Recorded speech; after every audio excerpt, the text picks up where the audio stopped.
Hey everyone, we've had a question about self-consciousness in meetings. I'll read it out for us. Hi Claire. In meetings at work, I often find myself very self-conscious, and so I don't often speak. I try to force myself to, but I feel awkward and even more self-conscious. How can I stop feeling like this? Yeah, this is a great one for any of us who have any sort of social anxiety or withholding, withdrawing in meetings or in any more public occasions is great. And what we can start to see, and I think this is so cool, is that if we consider that what we are is intelligence responding to reality, or intelligence at play in reality, maybe. Yeah, so that's what we are. That's what we are. We're not anything else. But we sit in a meeting or we sit in a conversation or at a party, and our entire focus, the whole energy of mind, is engaged with this self-concept of us. What are they thinking of us? How am I coming across? Am I too loud? Am I too quiet? Am I saying the right thing? Am I upsetting anyone? Do I sound stupid? Are they laughing at me? You know, it's so easy that this happens because that social self is based on an idea of survival. You know, we have to, in order to survive as a human, we have to be accepted within the group. We have to be, first of all, accepted by our primary caregivers and then the wider group. And so it's wired into the survival.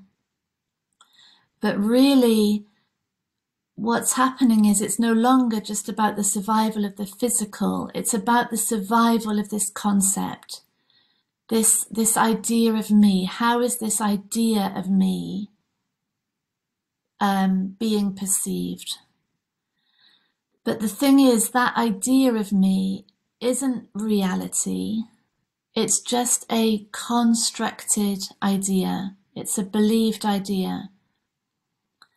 And so what's happening then, so instead of intelligence responding to reality, instead of our whole being involved in a conversation, involved in a work discussion, instead of the entire intelligence, all the resources, the mental capacity, the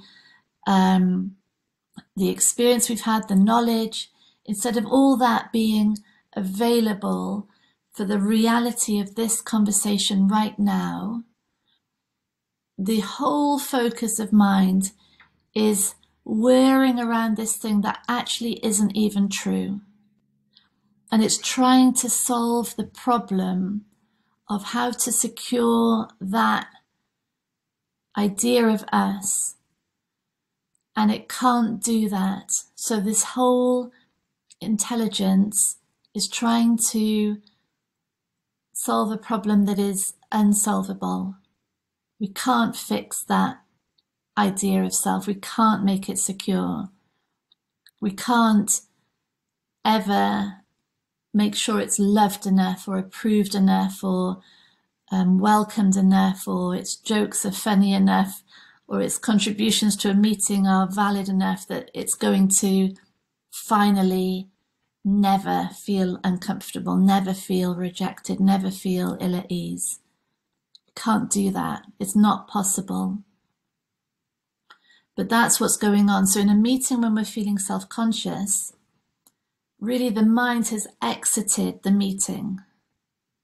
Do you see that? Instead of being involved, fully open, fully engaged in the discussion at hand, it's exited that discussion to focus entirely on how this mental construct, how it's performing, how it's doing. And it's and it's entirely lost in its own conditioning, because whatever it believes about itself is what's playing out. So if I'm in a meeting and I believe, as has happened so many times, I believe that I'm stupid, that I don't have anything to say, that everyone knows more than me, that what am I even here? I'm a total imposter. So that is the focus of all this system's resources in that moment. And it's a completely conditioned construct. It's just what's believed about me, and I'm trying to fix it, but I'm trying to fix it by exiting reality. And reality is where I flourish. So I'm lost. My mind is totally lost. So self-consciousness is lostness. It's a focus on the thing that doesn't exist. It's an exit from reality. It's the thing that stops the entire available resources and intelligence acting within reality, responding to reality. So how do we stop it? We notice when it's going on. Yeah. And we notice when it's going on because we feel shit. We feel tense and stressed and isolated and alone, really. Alone, I think, is such a powerful feeling, because that really is what's good. Like, in that separation, we are alone. We've exited from the whole. And the whole mind is whirring around this solo idea of me as a separate element apart from the whole, out of the whole, when really what we are is the whole. We are that flow of intelligence that is seamless, completely seamless, in the way that a plant's roots are seamless with the earth and the water. That's what we are. We are that, and our form is seamless. But in the mind, there's a separation. And so when we feel that, we feel it in the body, we feel that stress, that isolation, that aloneness.